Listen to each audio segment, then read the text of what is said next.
জবাকে নিয়ে তার স্বামী পাহাড়ে বেড়াতে গিয়ে পাহাড় থেকে ঠেলে ফেলে দিল। হ্যালো শ্বশুর মশাই, আমি জবাকে নিয়ে পাহাড়ে বেড়াতে এসেছিলাম, ও পাহাড় থেকে 1000 ফুট নিচে পড়ে গেছে। কি বলছো জামাই?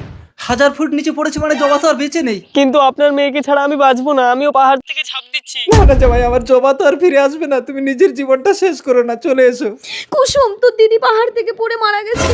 সে কি, জামাইবাবুর কিছু হয়নি তো? তোর দিদি মারা গেছে আর তোর জামাইবাবুর চিন্তা হচ্ছে? বাঁচাও বাঁচাও বাঁচাও বাঁচাও বাঁচাও, আমাকে বাঁচাও। তুমি পাহাড় থেকে পড়লে কি করে? আমার স্বামী আমাকে পাহাড় থেকে ঠেলে ফেলে দিয়েছে। ঠিক আছে, ওই স্বামীর কাছে তোমাকে আর যেতে হবে না, তুমি আমার বাড়িতে চলো। জবা, বাবা, জামাই, দুজনে একসাথে বেড়াতে গেলাম, ফিরে এলাম একা। এসে শান্ত হও বাবা, বসো বসো। আমি যে নিজেকে বোঝাতে পারছি না। কেঁদো না দুর্বাসা, আমার ছোট মেয়েকে তোমার সাথে বিয়ে দিয়ে আমি তোমাকে এবারে জামাই করে রাখবো। কেঁদো না গো কুসুম, তুই জামাইকে বোঝা। চলো ভেতরে চলো। নাটকটা বেশি হয়ে যাচ্ছে না? আমাকে পাওয়ার জন্য আমার দিদিকে মেরে ফেললে।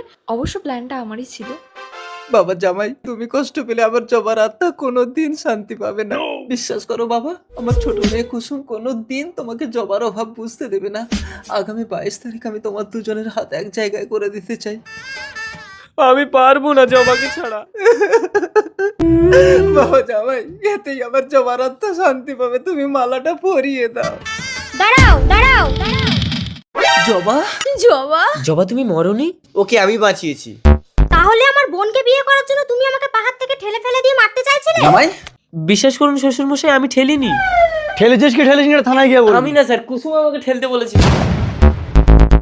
কুসুম, তুই জামাইবাবুকে পাওয়ার জন্য নিজের দিদিকে মারতে চাইছিলি? তা আমি তো দুর্বাসাকে ভালোবাসতাম, তাহলে তুমি দিদির সাথে কেন বিয়ে দিল? পুলিশ অফিসার, আমার ছোট মেয়েকেও নিয়ে যান, এরা দুজন জেলখানায় একসাথে সংসার করবে। এই জিনিস কুসুম, তুমিও চলো। হ্যাঁ তাই চলুন। এসো কুসুম। চলো। কাঁদিস না জবা, তোকে আমি আবার বিয়ে দেবো। আমাকে কে বিয়ে করবে বাবা? আমি